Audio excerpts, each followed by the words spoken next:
Mhm. Just a sec.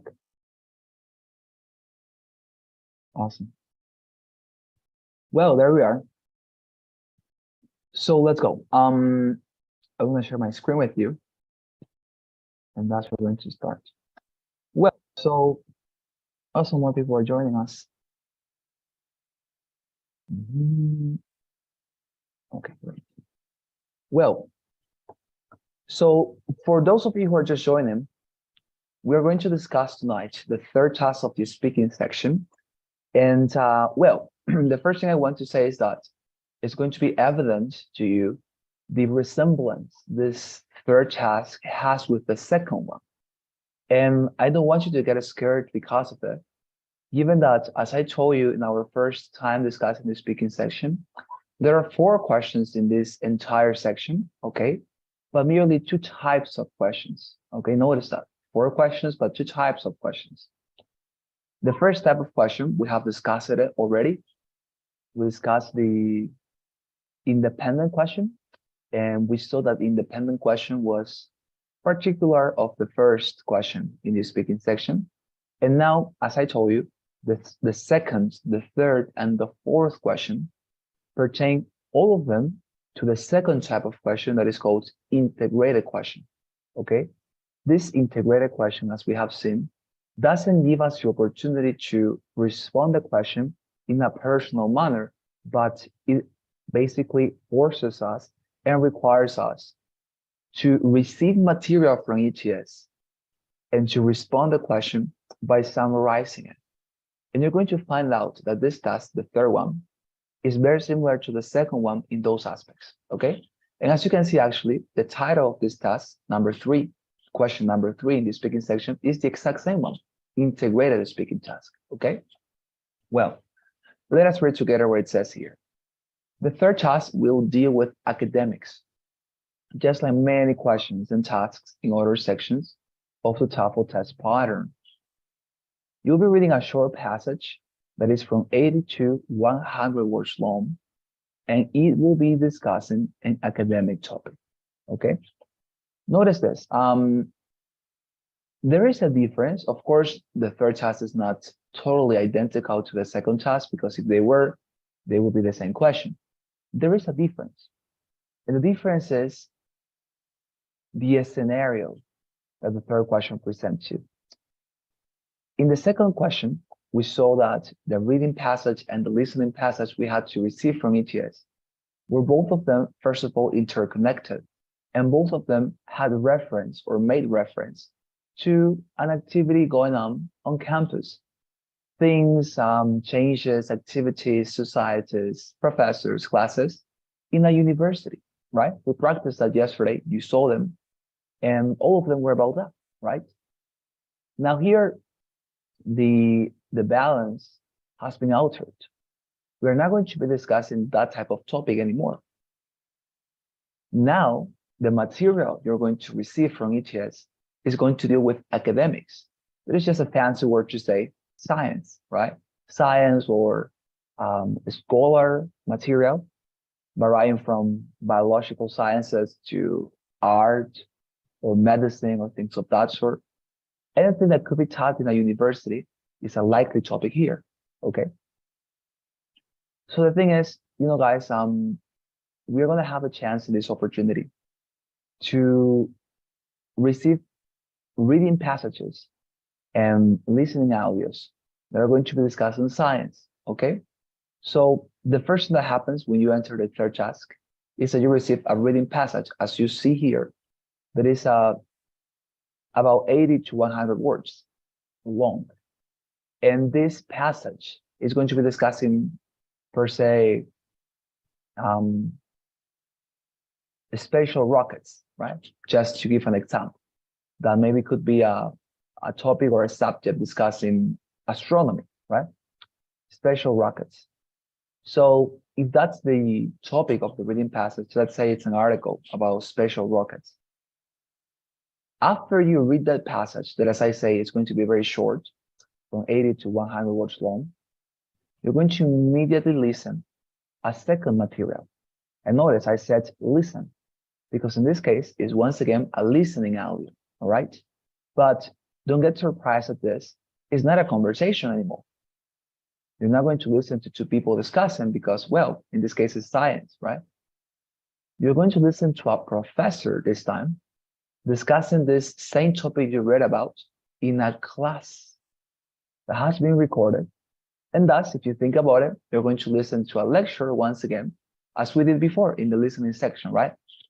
You remember we have gone through that with you already, the listening section, and we listen to conversations and lectures, right? That is also present in this third task, that lectures are also going to be delivered so that you listen and then summarize, okay? So as I say, when you finalize reading your passage, that is going to be about any academic topic, you're going to listen a lecture. A lecture will be giving you a few examples that complement the topic of the passage. And yeah, that's it pretty much. What happens next? What is it that you are requested to do? You are requested, your students, to summarize both items, just as you did yesterday in the second task. Is once again your task, is your objective, is your aim, your mission to present a very good summary both of the reading passage and also of the listening passage. And that's all you do in this third question. As I told you, it's basically the same, but with the slight but significant difference we have just discussed together, that in this case is not going to be a summary of trivial topics. No, you're going to be summarizing scientific articles, scientific discussions, and of course that adds some complexity to the equation, right? Now, think about it, and I want you to meditate about this. Look at the picture I have on my screen. It's the very same one, right? The one of the journalist when we discussed this in class some days ago. And the reason I posted the image here once again is because I wanted to be clear, okay? I wanted to be clear, and I want the idea to be clear that your office, your mission is exactly the same one. You are not requested in this opportunity to mention your opinion about the topic you have read, or to say if you agree or if you knew about it. You are simply asked, you are requested to offer a summary of the reading passage and a summary of the lecture in this case, as a good journalist would do it. A journalist, as we have seen, goes and covers information from different sources, takes notes on all that information, comes back to the office, prepares a summary, and he delivers that to his audience. That is exactly what you're going to do. And remember, as we said, the key element, the foundation of every single journalist was correctly applying its work, is never disrupting the information he received, is allowing the information to be presented to the audience just as he received it, is to receive the information and to convey it just as it was presented to him, but in a simplified manner, of course, because it's a summary at the end, right? At the end of the day, it's a summary. So of course, you're not going to, let's say, you're not going to quote all the information you received, no, but you're going to simplify it in order to make it, well, plausibly included within the 1 minute you have for responding, okay? So, well, as I said, and you know what? In this part of the exam, it's actually more tempting because let's say that somebody here in the class, it's a physician, it's a doctor, and the reading passage you get is about medicine. So you read, okay, so cardiovascular diseases. You read that article, and then you listen to the professor discussing that, giving examples of people who have suffered, I don't know, very unlikely diseases on that field, whatever. Maybe if you are somebody who is a specialist in that area, a cardiologist, right? You would say, hey, but, well, this is my area of expertise. This is my specialty. So why shouldn't I offer a complementation? Why shouldn't I offer a complement to this and say, well, you know, I summarized it, but I also add more information because I thought it was very poor. Should you do that? The response is no, you shouldn't. Even if you know about the topic, even if it is your area of expertise, don't get tempted. Do not mention your opinion here. Do not add information. Do not alter the information. Don't say anything that has not been mentioned there in the reading passage and the lecture you listen to, okay? Because this task is simply not about that. This task is about summarizing. It's about conveying information. It's as if they were asking you to be a translator, and that's it, right? No more than that. So please have that in mind. You don't have to mention your opinion, neither your personal knowledge on that area or topic, okay? Please have that in mind. You simply summarize the reading passage and the listening passage as we're going to learn tonight, okay? What about the timing? The timing is the exact same one. If you look at it, how much time you have for reading the scientific article, 45 seconds, okay? It's the same length, so it's not going to be a travel. Then how much for listening the audio, in this case, the lecture, about 1 minute, right? This is exactly the same that we also had in the previous task. The lecture in this case is going to last for approximately 1 minute, sometimes a little bit more, like 30 seconds, 1 minute and 50 seconds, and the top is 2 minutes, okay? So it's a very short lecture, considering that, well, all of you have already gone through the listening part and you have seen how long those lectures are. So when compared to that, it's just, well, it's just trifling. When you finalize listening, you're gonna get 30 seconds to prepare your response, as you had also in the second task, right? And how much for responding, for delivering your summary of the reading and the lecture? 60 seconds, 1 entire minute for doing so. I think it's totally sufficient. You have seen so in the second task, and well, you have to test it once again, okay? So that's the timing for the section. Now, before you make questions, that's, well, I know that some of you may have some questions. Let me please show you this on the simulator once again. And then I want to, well, offer you the possibility to make questions, okay? So when you enter the third task of the speaking section, dear students, this is what you will normally receive. Set of instructions. We have saw this before. We have seen, sorry, this before. Not necessary to read it. It's the same information you know already. So, well, not to read it, right? And well, when you enter the actual part of the question number 3, this is it. As you can see in this case, it's a scientific topic. It's a topic called, in this case, principal negotiation. Here you have the reading passage, as I told you, not very much long, just 100 words approximately. You can read this in 4 or 5 seconds, certainly. Okay. So when you finalize reading this, and as I told you, the chronometer is still going to be here. Sorry, the chronometer is still going to be here on your right corner or the left corner, any of those places. And you can see there your time. Going backwards, 45, 44, 43, 42, 41. And if you finalize reading this before your time is over, as I have recommended you several times, better if you don't press this button next to go to the next part. Better if you stay there, better if you start taking your paper and your pencil and think about your notes, think about your summary. What is going to be your summary of this part? Because at the end, you have to prepare that, whether here or in the 30 seconds. So better if you start doing so here, right? With more time, anticipation. I think it's a great idea. So please try to apply that. So when the computer takes you to the next part, this is what you see. Show you. Here we are. Once again, the lecture. Now notice that in this case, I am able to reproduce it. And as I told you before, this doesn't happen on the exam, okay? On the exam, you don't get the chance to reproduce anything. Everything is automatically reproduced by the computer. So you cannot pause anything, you cannot repeat the audios, you listen to them once, okay? So please make sure to take your notes, pay attention carefully from the beginning till the end, because this is crucial for you to prepare a summary later, right? So please make yourself that favor and try to always pay attention to this, because, well, it's just unlikely that you're going to have a chance to listen to this twice, okay? It's just impossible.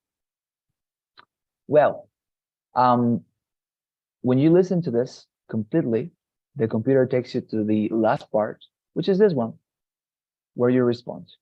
30 seconds to prepare the response, 60 to deliver it. Okay. Now, this is all actually. This is all about how to understand this part of the menu. Is there any question with regard to how to use the menu? Any topic we have discussed into this part about the third task? Anything that I could clarify? Please tell me, guys. Questions? Manila and yourself, any question? It was clear, teacher. All right, fantastic. Thank you very much. Teacher, I have a question. About the template that we have for the last question that we learned before. We will use this template or not? Okay. Yeah, I was about to arrive at that point. And no, you're going to use a different one. And I'm going to be displaying it right now. Okay, so don't worry. But we have a different template, a different structure that we're going to follow for the third task alone. But it's very much similar. Okay, trust me, it's going to be very simple to apprehend, to learn it, because it's basically the same, but with a different introductory sentence and transition one. Okay, so we're going to be looking at it in a second. Yeah, my pleasure. Okay, any other question, guys, about anything we have discussed until this point?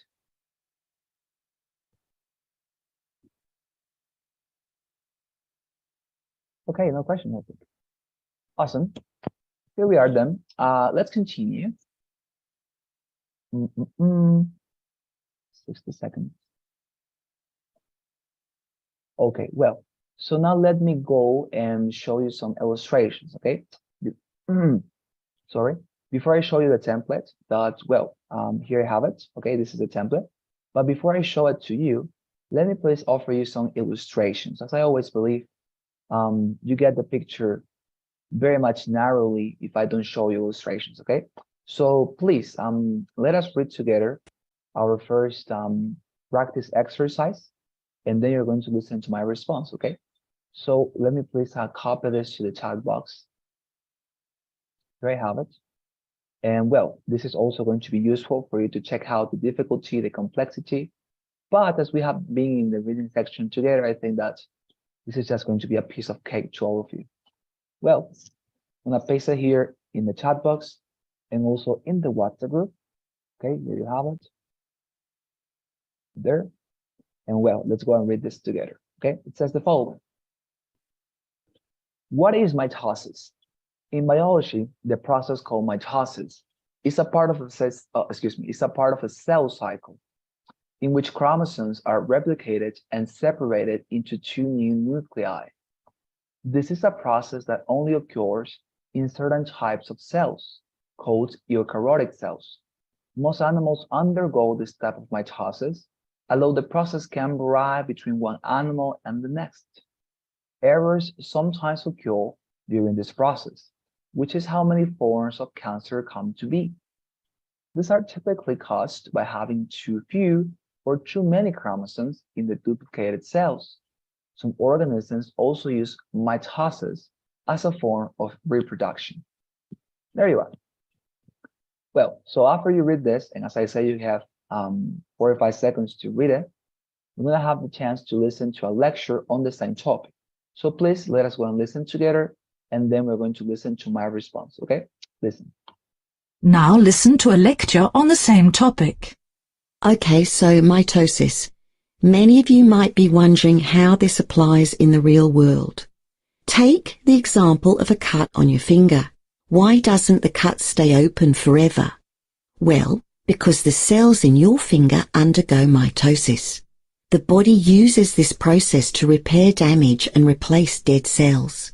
It's not always a fast process. The cut on your hand will usually take several days to heal completely.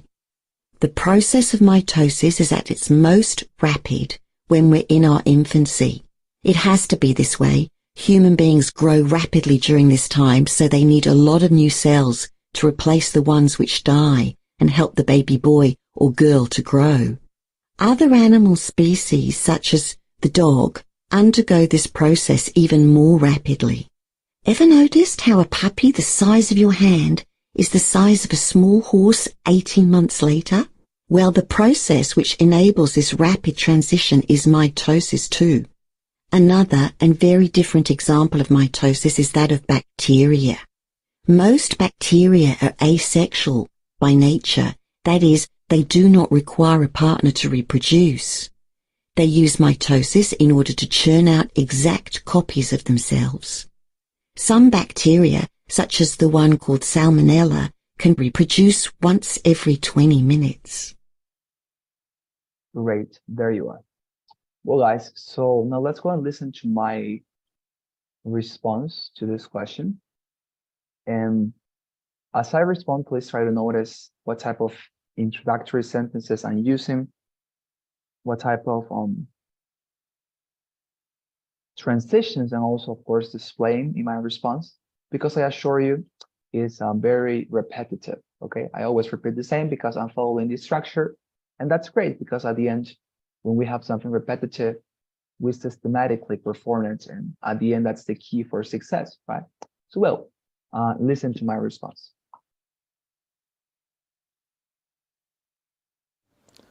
Okay, in the reading passage, we have been immersed into the topic of mitosis, which is a process by which eukaryotic cells are replicated and separated into two nuclei.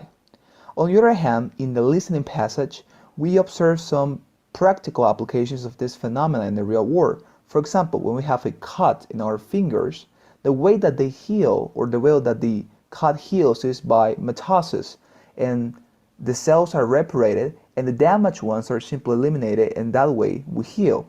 This process is also very much efficient and rapid in our infancy because we need to grow up, and it is the same case for dogs because when they are puppies they can grow up super fastly into a completely large animal. Also, it happens in some bacteria which are asexual and do not need partners to reproduce, as for example Salmonella.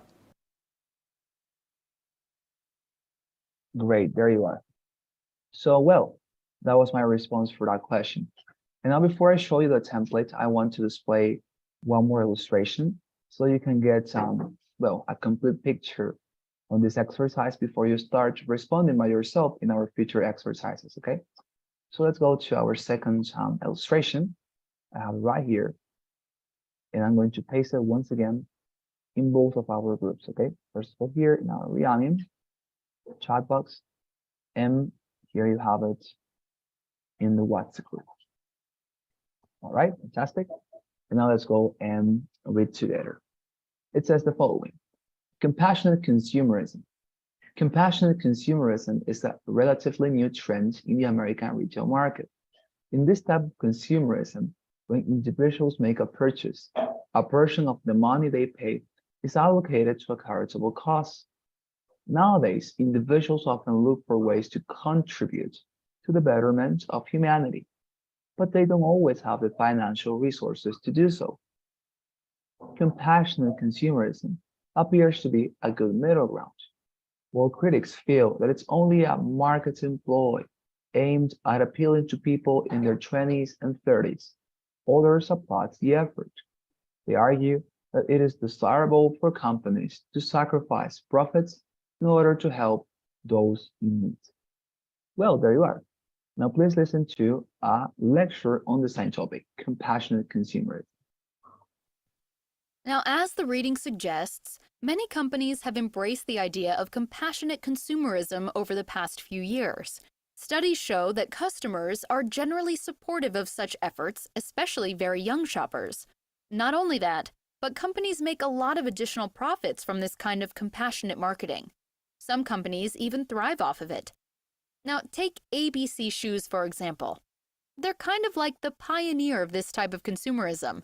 You know the shoes, right? Those flat, simple slip-on shoes which are based on a type of traditional Argentinian footwear called an alpargata. Anyway, ABC Shoes achieved a huge market share about 7 years ago with their one-for-one business model. Basically, if you buy a pair of ABC shoes, they donate another pair of shoes to an impoverished individual.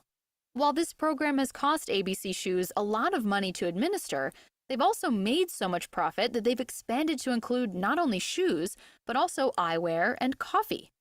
Speaking of coffee, another famous company that has adopted the compassionate consumerism model is Bob's Coffee. Now, the one-for-one model doesn't make much sense for a cup of coffee, but a portion of the cost of certain items is sometimes donated to various nonprofit organizations. Since Bob's deals closely with coffee bean farmers in South America, they have recently launched a campaign where 10% of all purchases are donated to preserving the South American rainforest. And, would you believe it, on the day they announced the campaign, there was a line out the door at Bob's Coffee right here on campus. Great. Well, so I want to comment a little bit on this lecture before we move on to listen to my response. And what I want to highlight here is that if you listen carefully, what professors do in these lectures is to initiate their talk by analyzing a little bit the topic here in question.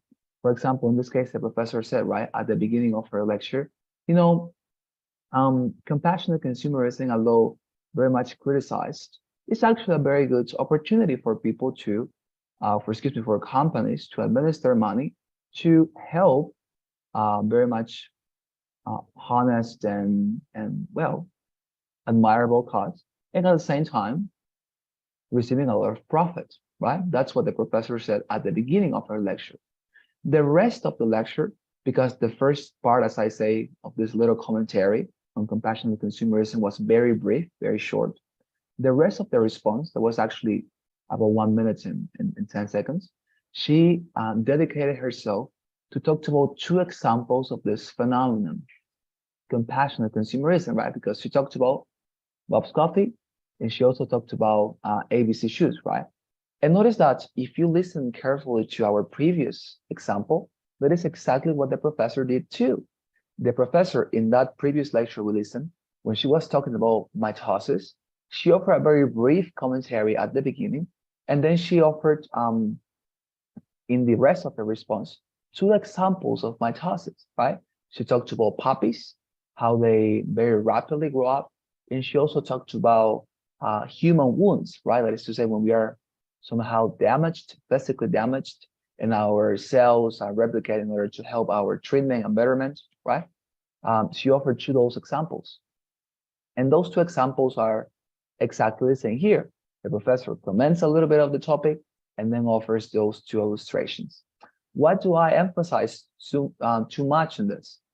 Because it's important for you to understand that later on in our response, and when you listen to mine, you have to summarize the lecture by paying attention not to the initial commentary. Of course, you can mention it if you want, but most importantly, to the illustrations the professor makes, okay? So please notice that the professors always offer two arguments, or excuse me, two illustrations in this case, two examples, and those are the ones that you really want to include in your summary, okay? Now listen to my response, and then we're going to discuss this in the template. In the reading passage, we have been immersed into the topic of compassionate consumerism, which is a phenomenon that happens when people buy things knowing that a portion of their payment will be allocated to a charitable fund.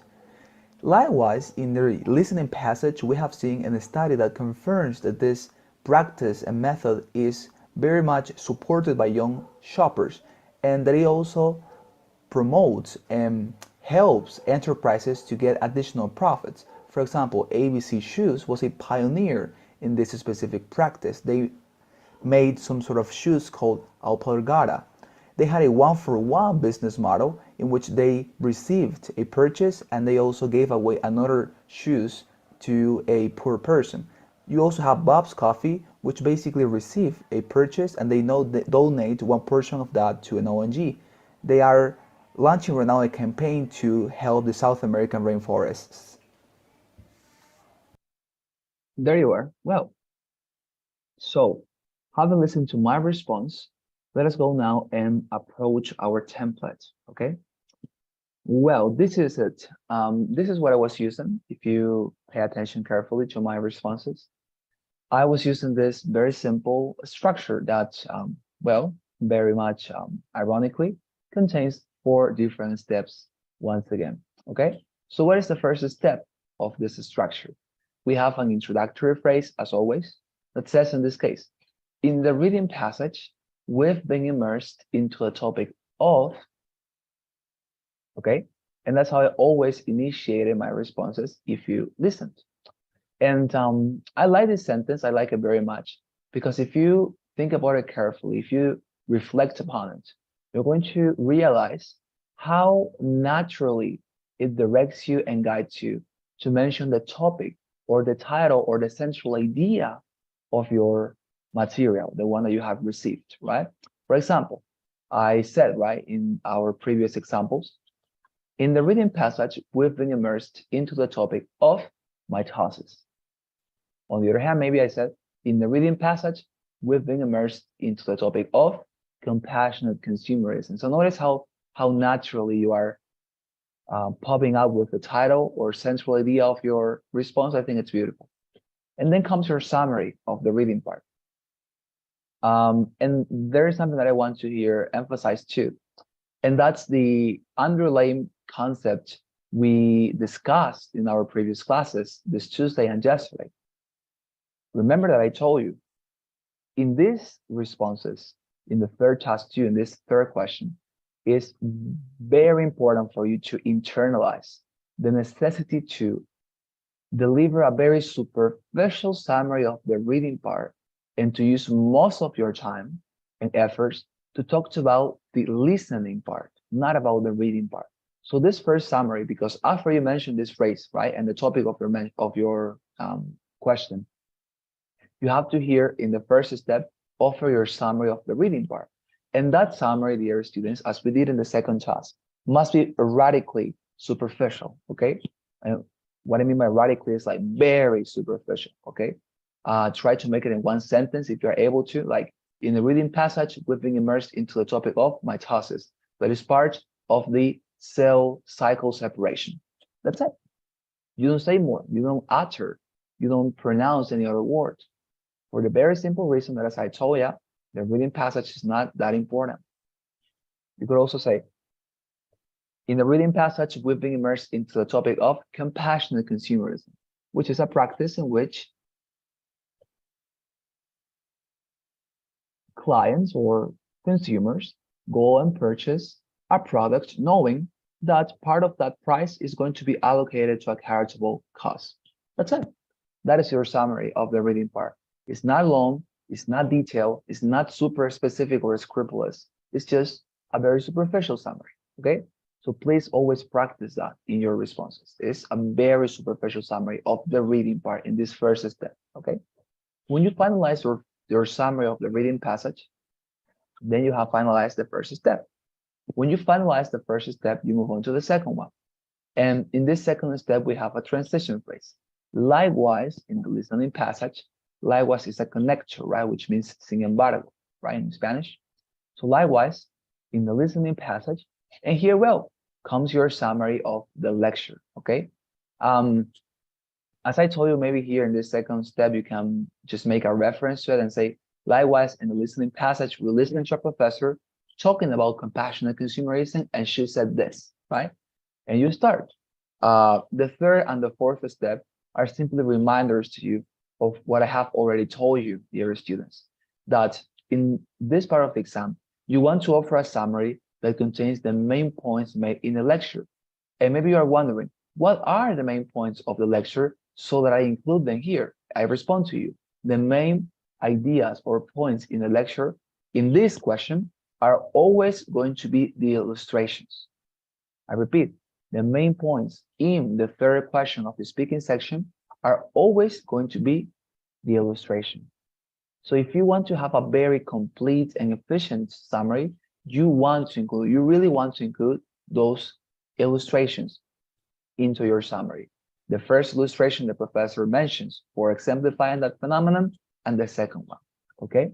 So as I say, it's like you discuss these points in depth, And well, thus you're going to have a great summary. Let me give you an example.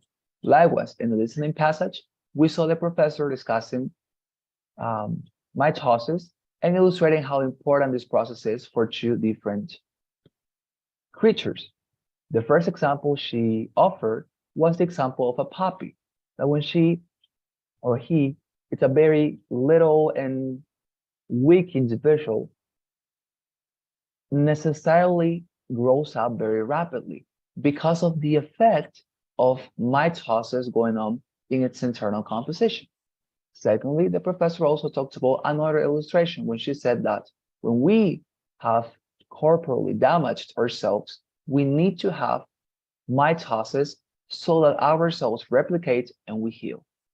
Notice, I am offering a very short, but excuse me, in this case, a very complete and detailed summary of the illustrations with all the information and data that I remember from the lecture. And that's how I, well, offer a good summary, right? As I say, of this lecture, okay?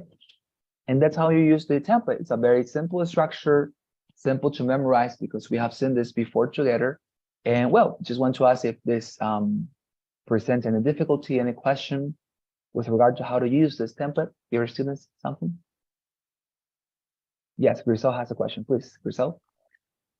Yes, teacher, I have a question.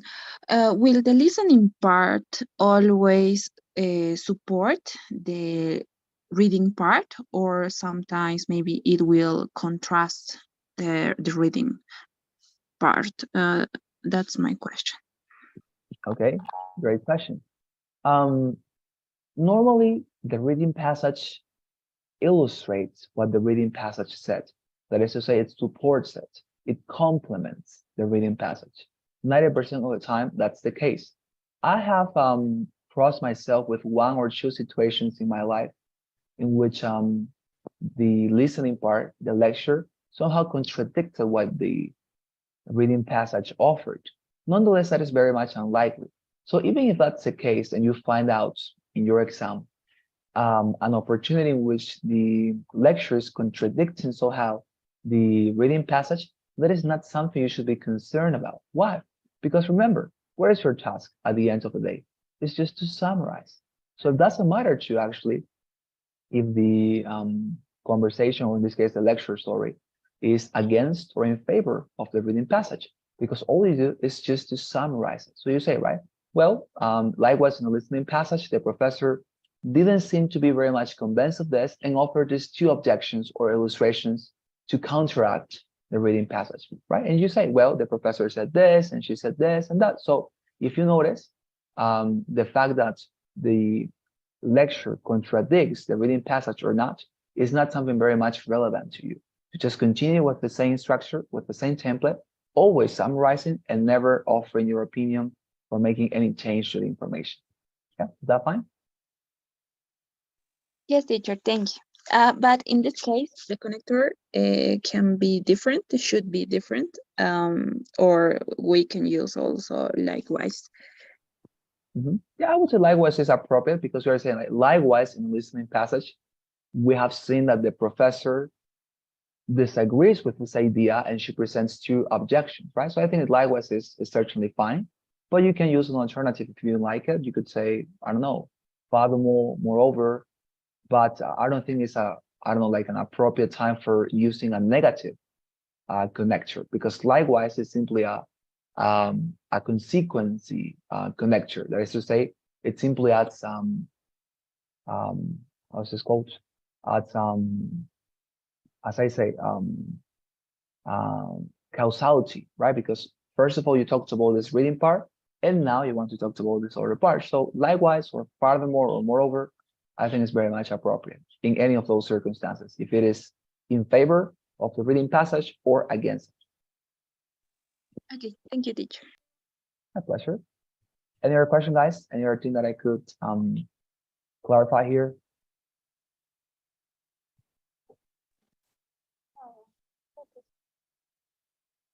Okay, thank you very much. Great, guys. Well, so if there are no questions, then let us go and practice together. Okay, I think that before we go, we're going to have a chance to practice one exercise together. So let's get into it. Okay, so I hope you took your notes on this or you took a picture or something, because we're gonna use this right now. Okay, well, let's go. Here I have the first exercise for you. So I'm gonna paste this reading passage in the chat box, and also, of course, in our WhatsApp group, so that you can read it by yourself. Okay. All right. There in the chat box, and now it's in the WhatsApp group. Okay. So you know how this works. You have 45 seconds for reading that passage.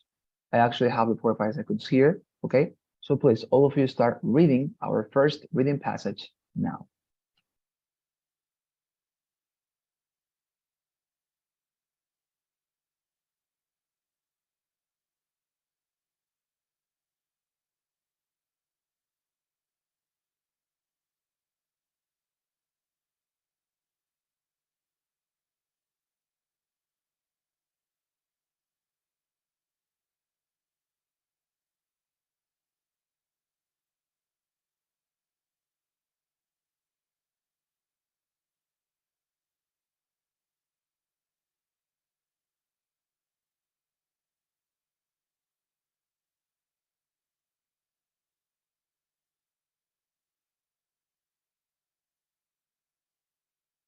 All right.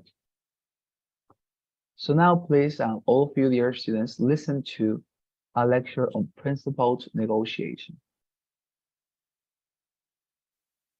Now, listen to a lecture on this topic in a business class. You can see the effects of principled negotiation right at this university, actually. We have, a private company running our cafeteria, right? The university pays the company to buy food, hire employees, and serve meals to the students. When they drafted the contract outlining their expectations, the university and the food service company had to think about their future together and how they could keep students happy. Only if the students were satisfied would the relationship be able to continue smoothly. That was the common goal. So, at the company's request, the university agreed to fund training the cafeteria workers, precisely because they saw that training as being in the best interest of the students, even if the direct benefit was for the food service employees, and it was coming out of the university's pocket. And at the same time, the food service provider agreed to buy and serve only organic foods, ingredients that cost more but are healthier for student diners. If the food service had refused to buy those higher quality ingredients, it's more likely that students would have passed on meal plans, or worse, requested the university find a different service. Obviously, the company'd want to avoid that. In the long run, these kinds of decisions were in line with everybody's goals, especially you, the students. Using the example of the university cafeteria, explain what is meant by principled negotiation. Okay, very good. So it's time for you, dear students, to start, okay, with your responses. But before doing so, you also get 30 seconds in order to prepare your responses. So the three of you, please start preparing those responses now.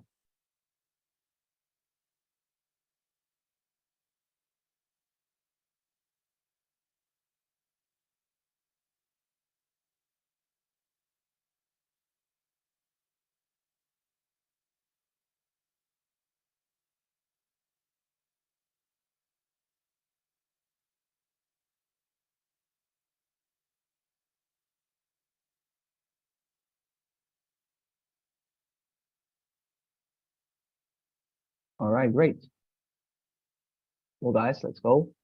So in this case, please, dear Daniela, you're going to help me out with this first response. So please, you can start responding to the question now. In the reading passage, we've been immersed into the topic of business negotiations, and how the cafeteria of one university are having this kind of business with the university. Likewise, in the listening passage, we heard about how this is too important for these private companies and how the universities are paying these companies for have a good service. That is important to know that is for the customers is important to this kind of employers will be try with a better trainees and have a good service for the university and the students too. Great. Thank you very much, dear Daniela. Fantastic. And now let's move on with our dear Grisel. Okay, so please, Grisel, you can start responding to the question now. In the reading passage, we've been immersed into the topic of principle of negotiation, where we heard about a business negotiation is like a sport game where we have win or lose scenarios, and also we have some scenarios where all the parties involved are like a team who can work for better conditions for all the parties.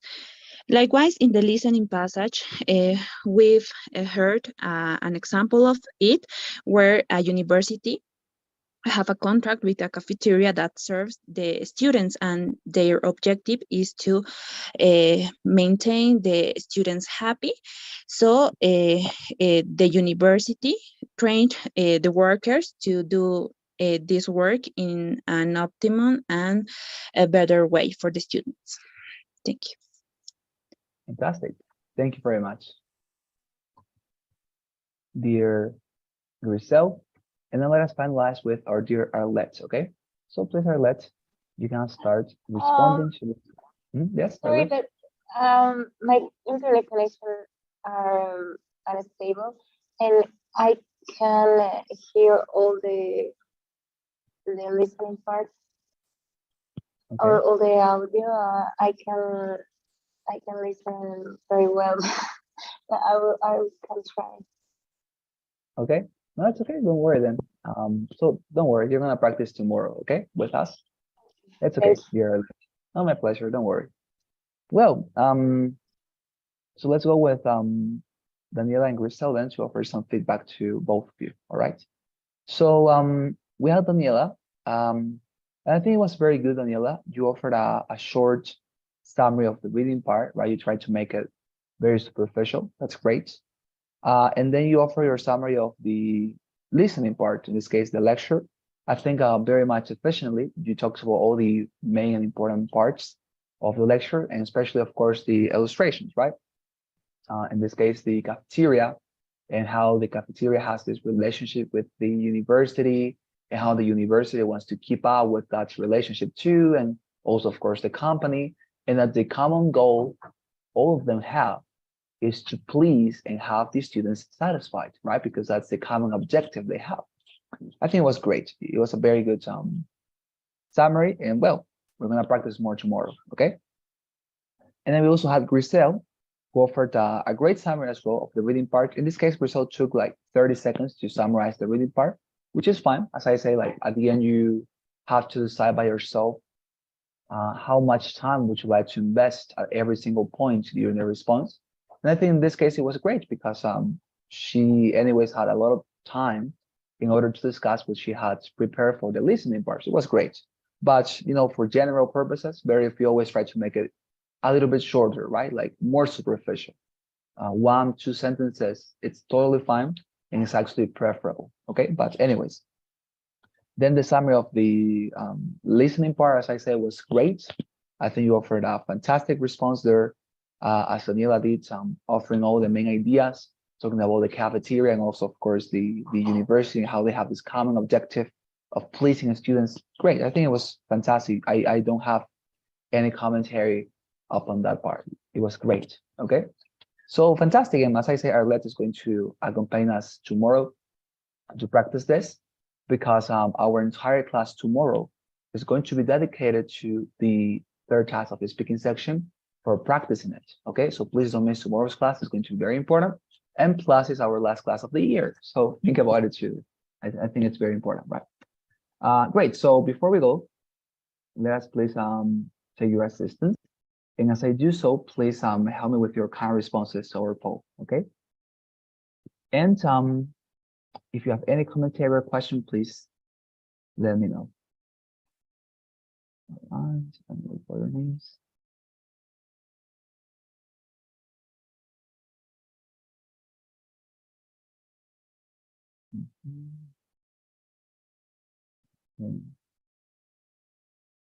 And please help me with one more poll. As you know, every Thursday, we have to fill 2 different polls.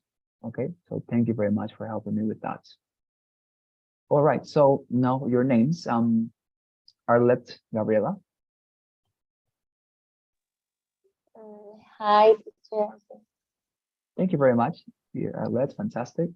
What about Grisel Paz? Present, teacher.